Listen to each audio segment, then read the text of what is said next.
Hello and welcome to the Electric Performance Channel.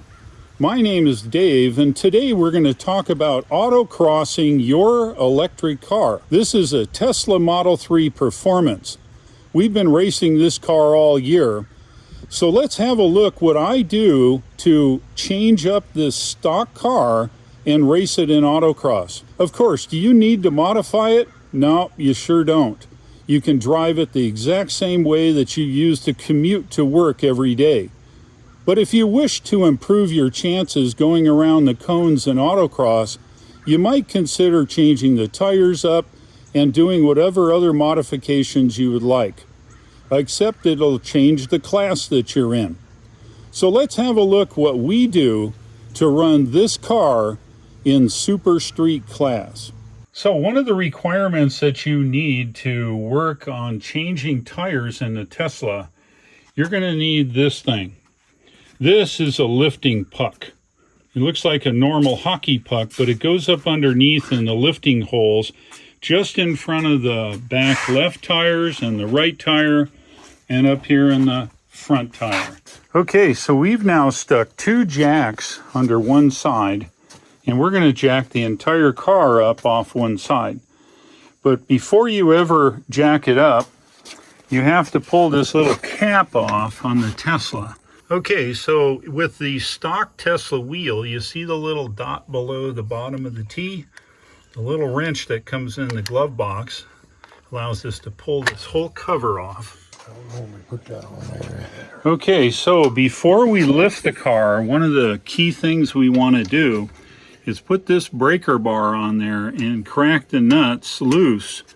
You just don't need to do much, maybe a half turn, a quarter turn, whatever it is, because once that tire is in the air, trying to spin the lug nuts only allows you to spin the tire. And of course, righty-tighty, lefty-loosey. So we'll want to go left with these, counterclockwise for you older folks. All right, so now the lug nuts are loose.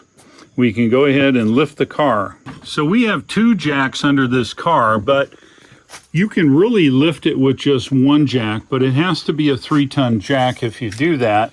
The whole side of the car will come up with just one jack. We usually jack it in the back, but for today we're going to use two jacks. So the object is to go up together, and our goal is to just bring the car up just enough so that the wheel clears the ground. So you can see the tire is just off the ground now, and we're ready to remove this tire. Okay, so before Richard, let's have a look at that tool, Richard. So we're using a common drill, and it has a clutch on it because we don't want to crank it too hard. This happens to be an impact driver. Yep. And we have put our 21 millimeter socket with an adapter to a 1/4 inch drill. So Richard is spinning off the nuts instead of lots of turns with the normal lug wrench. Okay, we're ready to go here now. Now we'll pull the wheel off. And you see it comes off pretty easy. Now we've marked these wheels. We know which is front right, front left, and so on. So this is the RE71 racing tire that we put on. Again, it's not required for autocross, but we like it because it gives us a second or so more in time because it's a very sticky wheel to the pavement. Allows our turn to increase without a lot of sliding. So Richard's lining up the lug nuts now. There we go. And so while the key here is, if you watch closely, we don't use that impact driver initially to put on the lug nuts. By hand, we thread in the lug nuts onto the studs, and you do that on all 5. Now what he's doing, he's going all the way down with one. So that holds the wheel against the rotor. So then on each significant one, you just need a few threads to make sure it's not cross-threaded. So there we go. Now, once those are threaded, we go and grab our impact driver, and you got to make sure it's turning clockwise at this point. And we run them in.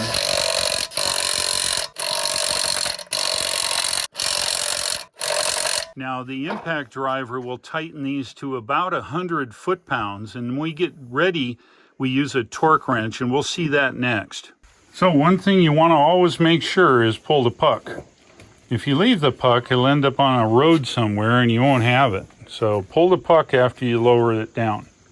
Now we're ready to torque this up, but I think our plan is to torque all of them at the same time. So let's go on the other side now. So this is a torque wrench. There's all kinds of torque wrenches. This happens to be a Husky number 39104, but there's a lot. But the key to it is you want a long torque wrench, because when you torque it, it's easier with a long one. This is about 24 inches long. So it's important that you leave the torque wrench unloaded. We have it turned down to 30 pounds. We're now going to crank it up to 129 here. All right, I've set the torque wrench now to 129 pounds, and that's foot-pounds. So we're ready to torque it. So let's go do that. Okay, so this is a 21 millimeter socket, same one we used for that. We're set. Our directional should be good, and let's see how this works. Start with one. Get it on and start tightening, and you'll listen for a click. Okay, that click indicates it's at its required torque. Go on to the next one, across the wheel, and then across the wheel.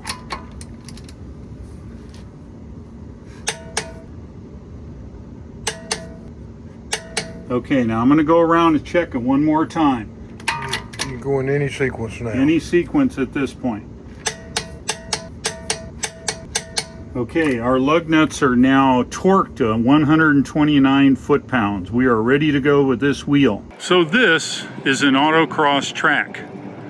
The car club puts all these cones out in a given pattern, and you need to drive around them while staying inside of the cones and not going out. If you go out or knock one down, it's 1 second added to your time. If you go off the course, then it's a DNF, or do not finish. You can go as fast or as slow as you wish. It's really your personal best. You can take your family car and go around here. It may take a minute, but it's okay. You'll have a blast doing it. So this is autocross. And this is what we prep our car for in autocross, to drive around these little cones. So the question always comes up, what happens if you hit one of these cones? Well, the marking here around the cone indicates where the cone goes. And if you run it over or knock it over, then the attendant, bunch of the guys here tending the field during the run, come over and restand this back up within the white lines like that, and it's good for the next racer to come by. So how do you read these cones? You have an upright, which generally means you need to be on the other side of the upright, because the pointer cone you see laying over points the direction at which you need to pass this cone. It's very easy to follow, but you got to look down a little ways down past your car and kind of figure out where you're going to go. If you're the type that looks on the other side of the hood, you might be in trouble. So this is a magic eye. It looks at its brother over on the opposite side, and when the car passes this point, it signals the end of race. There's another pair just like this over in the starting side, which indicates that you started the race, and when you cross this beam, it will stop the clock. So this is the slowdown box. It's really important that you come inside of the box and do not hit any of those cones, or it'll disqualify you.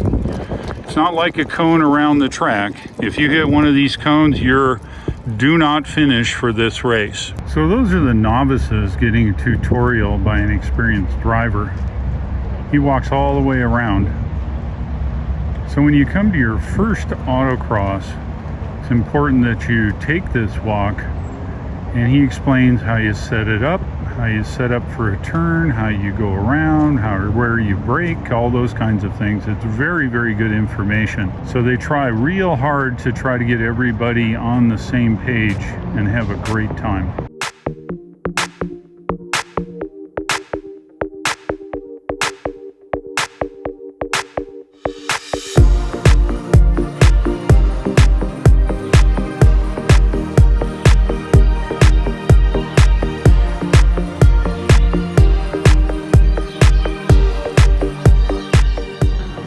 So the way this works, there's 2 driver cars and single driver cars.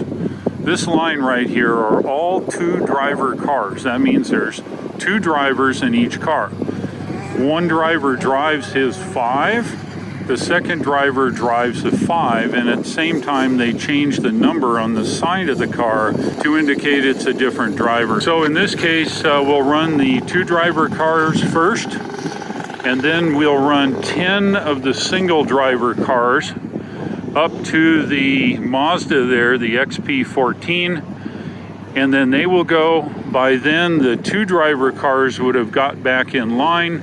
We then launch them again, and then we launch the second remainder of the single driver cars here, and then it all repeats. Well, I am one of the grid guys tonight and try to direct some of this traffic.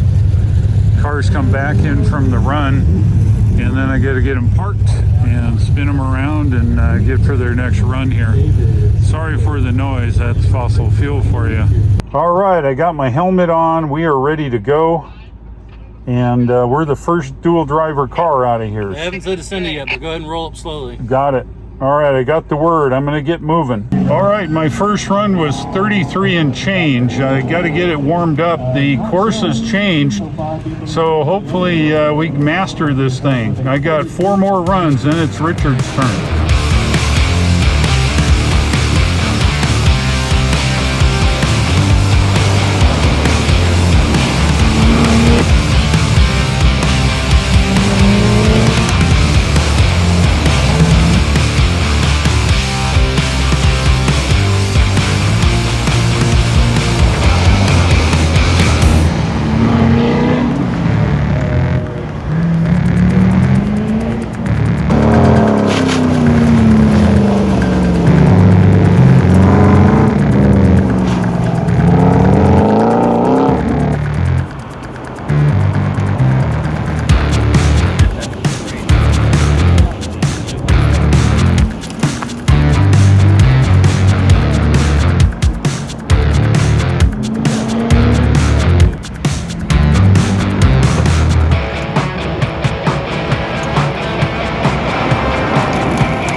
So now that you can see exactly what is required to take your car out on the autocross track, you will find that it is not difficult at all. The hardest part is actually finding a autocross near you by contacting the local car clubs. Autocross is one of those things that people usually are scared about because they don't know how to go. So let's cover a couple things that you need to do doing autocross. You can take your stock Tesla, though exactly where it is, and go and be in an autocross. You will need a helmet, so check with your local autocross club and find out what their requirements are for a helmet. And you can put some new tires on your car if you want. It'll only improve your time. And what you want to do next is to get in your car, watch what the other cars do and how they race around the track, and take your car out. Don't drive it like crazy. Just drive it around the cones and get used to it. And each time you go through the track, you will get faster and faster, and you will have more and more confidence based on your actual experience of driving autocross. So I hope you will enjoy autocross as much as I do. And I know you'll have a blast doing your autocross. And please let us know down below in the comments section exactly how you did and if you enjoyed it or not. So thanks for watching. I'll look for you again, and take care. Thanks for watching Electric Performance. Please subscribe, share, and hit the like button.